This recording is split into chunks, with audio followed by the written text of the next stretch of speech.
আসলে আমরা চুতিয়া জাতি একটা। নির্বাচনের অনিশ্চয়তা কাটছেই না। আজকে তত্ত্বাবধায়ক সরকারের যে রায় আসলো, কেন এইটা দ্রুত সময়ে না, কোর্ট বললো যে হ্যাঁ তত্ত্বাবধায়ক সরকার বাংলাদেশে থাকবে, এটা বৈধ। তাহলে বৈধ তো একটা, এর আগে যদি অবৈধ থাকে সে অবৈধতা তো এই রায়ের মাধ্যমে শেষ হয়ে যাওয়ার কথা। তাহলে এখন মানে এটা কি এর আগে বিএনপি আওয়ামী লীগ তত্ত্বাবধায়ক সরকার নিয়ে যে ৭-৫ করেছে, দুই দলই তো করেছে। বিএনপির সময়ও কে এম হাসানকে প্রধান করার জন্য করা হয়েছে, আওয়ামী লীগ এটা বাতিলই করে দিয়েছে তাদের নিজ নিজ স্বার্থে। এখন কি আবার এটা কোনো কৌশলী ব্যাপার? বিএনপি জামাত ইসলামী এই জায়গায় একমত, তারা পরবর্তী সময় থেকে চায়, এখন নয় কেন? এটা একটা দিক। আরেকটা দিক হচ্ছে নির্বাচন কমিশনের সীমানা নিয়ে বিরোধ আছে। তারেক রহমান সাহেবের আসার কথা বলা হয়, ওনার জন্য বুলেট প্রুফ গাড়ি বাস এইসব বলা হয়। উনি 2 জায়গায় ইলেকশন করবেন। এখানে আরপিও সংশোধন করা হয়েছে যে কেউ ইলেকশন করতে হলে তাকে সশরীরে প্রেজেন্ট থাকতে হবে। তারেক রহমান সাহেব তার পাসপোর্ট এনআইডি এর আগে হারিয়েছিলেন এর আগের সরকারের সময়। সেগুলোর কি অবস্থা? আদতের সময় খুব দ্রুত যাচ্ছে, আর 15 দিনের মধ্যে নির্বাচনের শিডিউল তফসিল ঘোষণা হওয়ার কথা, কিন্তু মানুষ কেন যেন কনফিডেন্ট হতে পারছে না। এই সার্বিক দিক বিবেচনায় আপনার মূল্যবান বিশ্লেষণ আশা করছি মেজর আখতারুজ্জামান রাজু। ধন্যবাদ। আসসালামু আলাইকুম পূর্ণিয়া, তোমার মাধ্যমে তোমার অগণিত দর্শক দেখে আমার সশ্রদ্ধ সালাম জানাই। আসসালামু আলাইকুম। যে যেখানে আছেন ভালো থাকবেন, সুখে থাকবেন, শান্তিতে থাকবেন। সবচেয়ে বড় কথা হলো নিরাপদে থাকার চেষ্টা করবেন। প্রথম আসি তত্ত্বাবধায়ক সরকারের বিষয়টি নিয়ে। আমরা কিন্তু এই বিষয়ে গত 1 মাস আগের থেকে কথা বলে আসছিলাম, এবং আরো আগে যখন সুপ্রিম কোর্ট প্রায় 60 দিনের মতো ছুটিতে গিয়েছিল, সেই 60 দিন আগে বলেছিলাম এরকম একটা ন্যাশনাল ইস্যু এবং একটা ক্রিটিক্যাল ইস্যুকে ঝুলিয়ে রেখে ওনাদের ছুটিতে যাওয়াটা কতটুকু মানে দায়িত্ব জ্ঞান এর পরিচয় ওনারা দিয়েছেন। আমরা কিন্তু 2 মাস আগে কথাটা বলেছিলাম, তোমার কি মনে আছে? যে আমরা এবং ছুটি নিয়েও আমরা ব্যঙ্গাত্মক বক্তব্য রেখেছিলাম। শুরুর সাথে এটা বলেছেন। হ্যাঁ, তারপরে আমরা বলছিলাম যে তাড়াতাড়ি হয়ে যাবে, 10 তারিখের মধ্যে হয়ে যাবে। তারপরে 10 তারিখ চলে গেল, পরে বললাম 15 তারিখে রায় দিবে, হলো না। শেষ পর্যন্ত 20 তারিখে রায় দিলেন। রায়টা মোটামুটি জনগণের বা আমাদের অনেকেরই যেটা প্রত্যাশা ছিল সেই প্রত্যাশা অনুযায়ী হয়েছে। কিন্তু আমার বিচার ব্যবস্থার উপর আস্থা আনার জন্য, বিচার ব্যবস্থাটাকে যে রাজনীতির ঊর্ধ্বে উঠার যে একটা শক্তি, এই শক্তির দারুণ অনুপস্থিতি দেখতে পেলাম প্রধান বিচারপতি বা সুপ্রিম কোর্টের রায়ের মধ্যে। কারণ মনে হচ্ছে বিচারটা ওদের ইচ্ছাধীন, রায় যেটা মূল্য দিবেন, যা খুশি রায় দিতে পারেন। মানে বিচারক গুলোকে জনগণের সামনে এত প্রহসনে রূপান্তরিত করা হচ্ছে যে মনে হচ্ছে বিচারটা বিচারকদের কাছে এটা মানে শিশুদের খেলার খেলনা। তারা যেভাবে খুশি খেলনা খেলতে পারবে, ভাঙতে পারবে, গড়তে পারবে, যা কিছু দিতে পারবে। তত্ত্বাবধায়ক সরকারটা পূর্ণ বহাল করার, আপিল করার স্পিরিটটা কি ছিল, চেতনাটা কি ছিল? চেতনাটা তো এটাই ছিল, শেখ হাসিনা যে নির্বাচনে অচলাবস্থা সৃষ্টি করে গেছেন গত 15 বছরে, এই তত্ত্বাবধায়ক সরকারের বিধানটাকে বাতিল করে দিয়ে তিনি নির্বাচনটাকে যে দলীয় বা ব্যক্তি নিয়ন্ত্রণে নিয়ে গিয়েছিলেন, সেটার বিরুদ্ধে সকল মহলের প্রত্যাশা নিয়েই তো এই আপিলটা করা হয়েছে এই জুলাই বিপ্লবের পরে এই সরকারের অধীনে। সেখানে বিচার বিভাগের কাছে তো অত্যন্ত প্রত্যাশাই ছিল যে বিচার বিভাগ আমাদের সেই অধিকারটা ফিরিয়ে দেবেন, এটাই তো প্রত্যাশা ছিল। কিন্তু প্রধান বিচারপতি কেন জানি না জনগণের পালস বুঝতে পারেন নাই, জনগণের মনোভাব বুঝতে পারেন নাই। ওনারা এখনো রাজনৈতিক শক্তি কিরণক হিসাবে কাজ করতে ভালোবাসেন। এটা হয়তো সম্ভবত অনেকটা এই জন্য হয়েছে যে উনি বারবার সেক্রেটারিয়েটে চাচ্ছেন, বাজেটটা ওনার হাতে চাচ্ছেন, সেটা পাচ্ছেন না বলে বিচার বিভাগটা অনেকটা অসন্তুষ্ট। সেজন্য তারা সব সরকারের একটা অঙ্গুলি হেলনে চলার চেষ্টা করে। আমরা বিচার বিভাগকে আলাদা করে দিয়ে গেছি, বিচার বিভাগ আলাদা করা হয়েছে। অতীতে আগেকার তত্ত্বাবধায়ক সরকার এই কাজটি সাহসের সঙ্গে করে গিয়েছে, আজকে বিচার বিভাগ আলাদা হয়েছে। কিন্তু আজকের এই রায়টা সব ছিল, সব ভালো ছিল, উনি সব বাতিল করে দিয়েছেন। কিন্তু কি কারণে, কি যুক্তিতে, কি স্বার্থে, কাদের জন্য উনি বললেন যে এটা এখন হবে না, পরবর্তী নির্বাচন? পরবর্তী নির্বাচন বলতে কি বোঝাচ্ছেন উনি? এই নির্বাচনের পরে পরবর্তী নির্বাচন বলছেন, তো এই নির্বাচনটা কবে হবে সেটা তো সুনির্দিষ্ট করে বলেন নাই। এখন যদি এই নির্বাচন যদি কোনো কারণে 5 বছর পিছায়, তাহলে তত্ত্বাবধায়ক সরকারের বিধানটা আরো 5 বছর পিছায় যাবে। এই যে এরকম অন্তঃসার শূন্য ধোঁয়াশাপূর্ণ রায় দেন একটা উচ্চ আদালত, বলেন এটা তো ভাবতে আমাদের খারাপ লাগে, ভাবতে অভাব লাগে যে এরাই আমাদের সুপ্রিম কোর্টের বিচারক, উনাদেরকে আমরা মহামান্য বলি, সম্মান মাননীয় বলি, উনাদের প্রতি আমাদের আস্থা বিশ্বাস, আমাদের সকল ভাগ্য ওনাদের হাতে নিয়োজিত, আর ওনারা এরকম খেলমি একটা রায় দিলেন। উনি কেন, কার জন্য, কার পক্ষপাতিত্ব করার জন্য বললেন এটা পরবর্তীতে এটা কার্যকর হবে? কোন স্বার্থে, কার স্বার্থে? এইটা যে কারো না কারো স্বার্থে যাচ্ছে, এইটাও কি মান্যবর বিচারক সাহেবরা বুঝেন না? অনেকে অনেক কথা বলে যে আমরা তো সবাই আসলে বাঙালি, যে যেখানে যায় আমাদের বাঙালির চরিত্রটা পরিবর্তন হবে কেমনে? আসলে কথাটা দুর্ভাগ্যজনক হলে আজকে মানে কষ্টে বলতে হচ্ছে, আসলে আমরা বাঙালি, আসলে আমরা চুতিয়া জাতি একটা, আমাদের কোনো ব্যক্তিত্ব নাই, আমাদের কোনো নিজস্ব স্বকীয়তা নাই, মাথাটা উঁচু করে কথা বলার আমরা পারি না, সবসময় মাথা নিচু করে কথা বলি, কথা প্রসঙ্গে চলে আসে। আমাদের কথা ছিল ভারতের সঙ্গে আমরা চোখে চোখ রেখে কথা বলবো, এটাই ছিল জুলাই বিপ্লবের চেতনা। দেখেন তো খলিলুর রহমান সাহেবের সঙ্গে অজিত দোভালের যে ছবিটা আসছে গতকালকে, অজিত দোভাল অন্যদিকে তাকায় আছে আর খলিলুর রহমান সাহেব মাথা নিচু করে ওর হাতের দিকে তাকায় আছে, হ্যান্ডশেকটা করতেছে, এটা তাচ্ছিল্যভাবে করা হচ্ছে। বডি ল্যাঙ্গুয়েজটা দেখেন, কোথায় আপনার আই টু আই গেল? চোখে চোখ রেখে কথা বলার যে বৈষম্য ছাত্র আন্দোলনের যে দাবি, তাদের যে প্রত্যাশা যে ভারতের সঙ্গে আমরা চোখে চোখ রেখে কথা বলবো, তো এই আমাদের নিরাপদ উপদেষ্টা তিনি নতুন পদ পেলেন, ন্যাশনাল সিকিউরিটি অ্যাডভাইজার। এই প্রসঙ্গে একটু একটা ছোট্ট এই প্রসঙ্গে শুধু অজিত দোভালের এই ট্যুর নিয়ে একটা আলোচনা সোশ্যাল মিডিয়া ভরে গেছে, যে উনি যে বলেছেন যে ইন্টারনাল বিষয়ে হস্তক্ষেপ করবেন না, এতে করে কি অজিত দোভাল খলিলুর রহমানকে আওয়ামী লীগকে নিয়ে নির্বাচন করার জন্য প্রেসার দিয়েছে কিনা, এটা নিয়ে খুব আলাপ হচ্ছে। নিশ্চয়ই আপনার আলোচনায় এই বিষয়টা একটু দৃষ্টি দিবেন, সেটার জন্য আমি একটু সবচেয়ে বড় দুর্ভাগ্য হলো যে শেখ হাসিনার মৃত্যুদণ্ড দেওয়া হয়েছে, তাকে ফেরত আনার মতো কোনো বক্তব্য দিয়েছেন কিনা এটার কোনো প্রমাণিত তথ্য এখন পর্যন্ত পাওয়া যাচ্ছে না। কোনো মিডিয়া বলতে পারতেছে না তার সঙ্গে যে 45 মিনিট আলাপ হলো, সে 45 মিনিট আলাপেও উনি এই প্রসঙ্গটা এনেছেন কিনা, না ভারতের মিডিয়া কনফার্ম করতে পারছে, না কোনো মিডিয়া কনফার্ম করতে পারছে। ওইটাই তো হওয়া ছিল আমার প্রেস রিলিজ, আমার মূল বক্তব্য। এবং আমার বাংলাদেশের অ্যাম্বাসেডর সাহেব হাই কমিশনার যে বক্তব্য দিয়েছেন সেটাকেও ভারতের মিডিয়াতে ভুয়া বলা হয়েছে, এটা রিলায়েবল না বলা হয়েছে। তার মানে উনার বক্তব্যটা রিলায়েবল না, ভুয়া বলা হচ্ছে। অথচ অজিত দোভাল বলেন না স্পষ্ট করে যে শেখ হাসিনাকে ফেরত আনার জন্য উনি উনার পক্ষ থেকে যতটুকু চাপ দেওয়ার দরকার উনি অজিত দোভালের কাছে সেই চাপটা দিয়েছেন।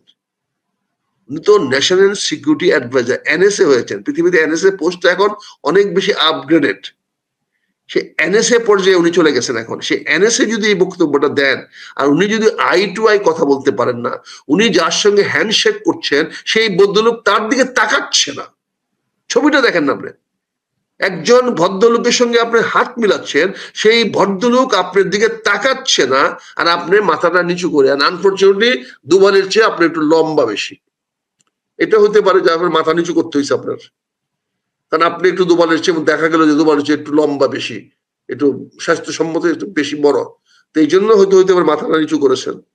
কিন্তু মানুষ কিভাবে দেখবে? এই জন্য আমরা বললাম যে আসলে অ্যাজ এ হোল বাঙালির চরিত্র আমরা এক ক্যারেক্টার অফ হিপোক্রেটস।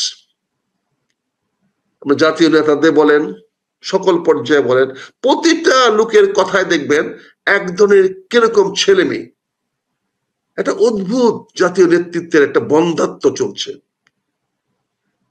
আজকে আমরা অত্যন্ত আশাহত হয়েছি সুপ্রিম কোর্টের কাছ থেকে।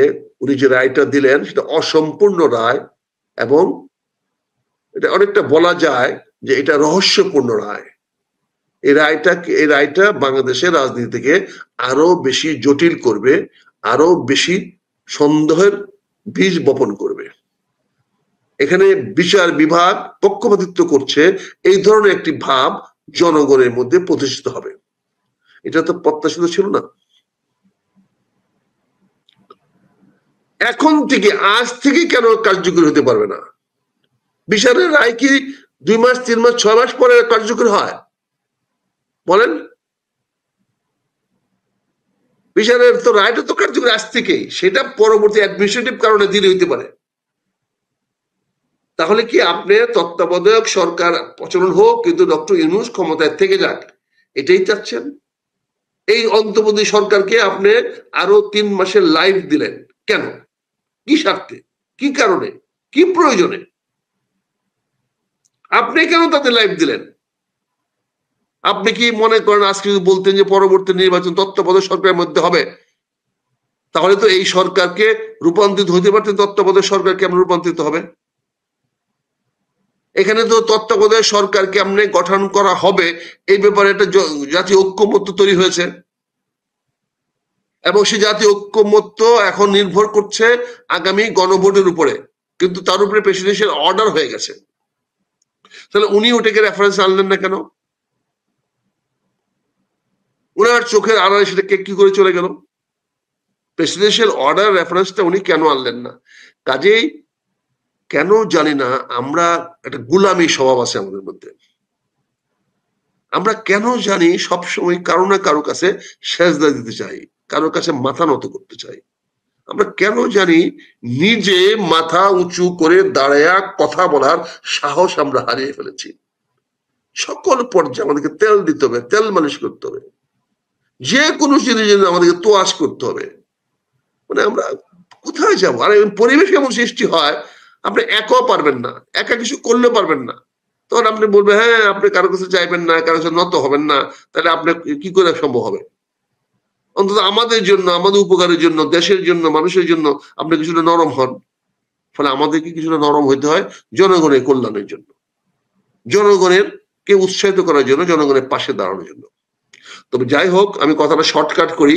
পূর্ণিয়া, তোমার বিষয়টা নির্বাচন অনিশ্চয়তা, আমি অত্যন্ত দৃঢ়তার সঙ্গে বলছি নির্বাচনে কোনো অনিশ্চয়তা নাই।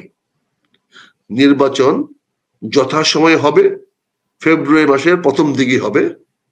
এতদিন একটা আশঙ্কা ছিল তত্ত্বাবধায়ক সরকারের হবে, এখন স্পষ্ট হয়ে গেল এই নির্বাচনটা ডক্টর ইউনূস সাহেব দিয়ে যাবেন। ইতিমধ্যে জাতিসংঘ, মার্কিন যুক্তরাষ্ট্র তাদের অবস্থান পরিবর্তন করেছেন। তারা এবং ভারত সহ সবাই এখন ডক্টর ইউনূসের নির্বাচনের এজেন্ডাকে সমর্থন দিচ্ছেন, এবং তারাও চাচ্ছেন যে ডক্টর ইউনূস নির্বাচনটা দিয়ে ক্ষমতা হস্তান্তর করে দেশে গণতন্ত্রের পথকে সুগম করে দেওয়া হোক। পরবর্তী ধাপ কি হবে না হবে সেটা তারা ডিসাইড করবে। এখন উনি কিভাবে বিভিন্ন ব্যবসা বাণিজ্য করে যেতে পারেন সেটা নিয়ে ব্যস্ত, সেটা আলোচনা আমরা কালকে করবো না। পোর্ট নিয়ে দরকার বলে কালকে আমরা একটা বিস্তারিত আলোচনা করব, যে পোর্টের দেওয়া না দেওয়া, কি হচ্ছে না হচ্ছে, এটা নিয়ে আমি বিস্তারিত আলোচনা করব। তোমার সঙ্গে যে সময় দাও কালকে আমরা কথা বলবো। কিন্তু সরকার যে বাণিজ্য করার চেষ্টা করছে, এই 3 মাসের মধ্যে সরকার আর কি কি বাণিজ্য করে জানি না। তবে জনগণের কাছে আমার অনুরোধ থাকবে, আপনারা সজাগ থাকেন।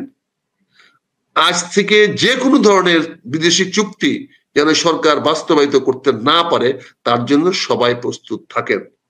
কারণ বিদেশি চুক্তির মধ্যে সততা নাই, এখানে অসৎ পন্থা অবলম্বন করা হচ্ছে, অসৎ উপায়ে এই চুক্তিগুলা করা হচ্ছে।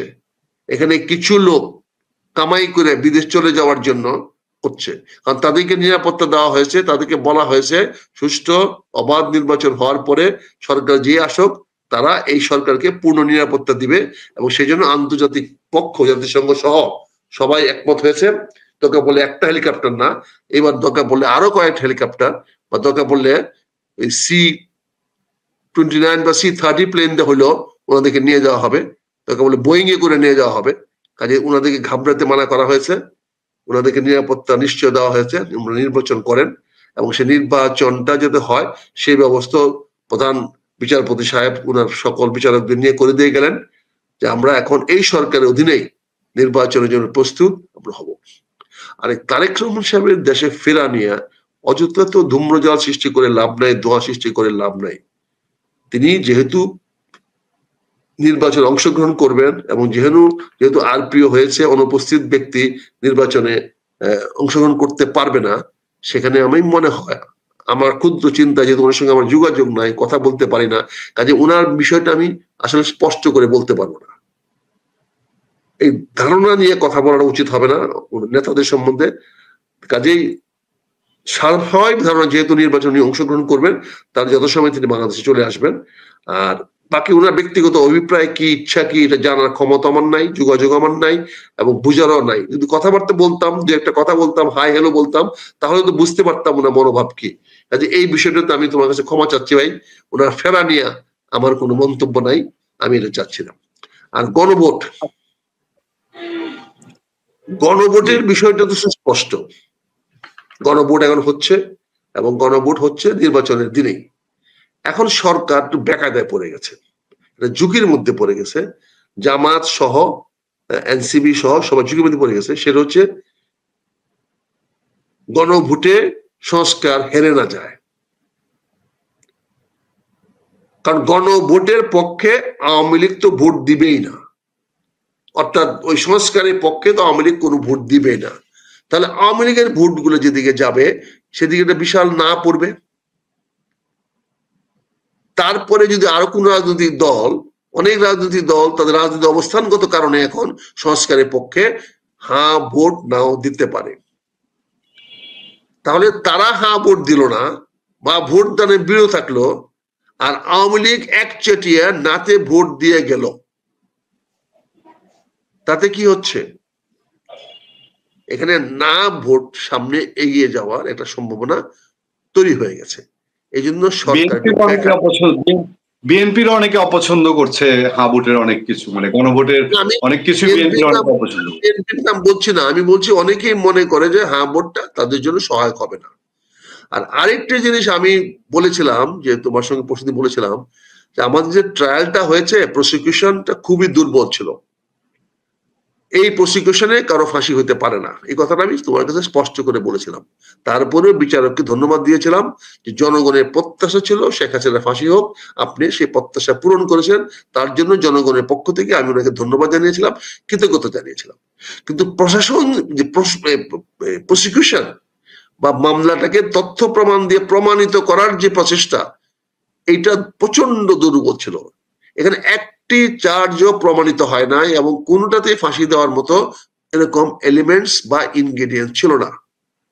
যার ফলে দেখেন আজকে সরকার, আমি তুমি একটা গ্যাজেটের কপি আমার কাছে পাঠিয়েছ, সেখানে একজন বিদেশি, বাংলাদেশ বংশোদ্ভূত বিদেশি একজন বিখ্যাত লয়ার সাহেবকে এই ট্রাইব্যুনালের প্রসিকিউটরের চিফ অ্যাডভাইজার বানানো হয়েছে। মানে সে যা একদিন করে আসছে সেটা যে ভুয়া, সে যে পারে না, এটা তো প্রমাণ হইলো। পারে নাই বলে তো আজকে তাকে চিফ অ্যাডভাইজার দেওয়া হলো। আর এতদিন সে যে টেলিভিশনে দাঁড়ায় বিভিন্ন দেশি বিদেশি কথা বলতো, এটার জন্য ওনার একটা মিডিয়া কন্ট্রোলার দেওয়া হলো, যে মুখপাত্র হিসেবে কাজ করবে। অর্থাৎ এখন থেকে আর সম্ভবত তাজুল সাহেবের কথা বলা টেলিভিশনের সামনে বন্ধ হয়ে গেল, যেটা নিয়ে আমরা আপত্তি করে আসতেছিলাম। তার মানে একজন প্রতিনিধিত্ব বা একজন স্পোকসম্যান দেওয়া হলো, যার না পরিষ্কার বলা হয়েছে স্পোকসম্যান, ট্রাইব্যুনালের স্পোকসম্যান হিসেবে কাজ করবেন এই নতুন একজন লয়ার, তুমি যা গ্যাজেটটা আমার কাছে পাঠিয়েছো। কাজে বুঝতে পারছো আমরা যখন যেটা বলে আসছিলাম, অনেকে তোমরা অসন্তুষ্ট হয়েছো, রাগ করেছো, হয়তো ভেবেছো যে আমরা তোমাদের বিষয়গুলোকে আমরা অন্যভাবে দেখছি। অন্যভাবে দেখছি না ভাই, যেটা আমাদের চোখে দৃষ্টিকটু লাগে, যেটা আমাদের কাছে ভুল মনে হয়েছে, আমরা দুঃসাহস নিয়ে সেই ভুলগুলো বলার চেষ্টা করছি। এটা আমরা ঝুঁকি নিয়ে বলতেছি, এতে আমাদের পাওয়ার কিছু নাই। আমার কাছে খুব ইন্টারেস্টিং লাগলো যে আপনি চিঠিটায় দেখবেন যে চিঠিটা দেওয়া হয়েছে যে আমাদের দেশে মানুষের এত অভাব, ওনারা সব খালি বিদেশি লোক আনেন।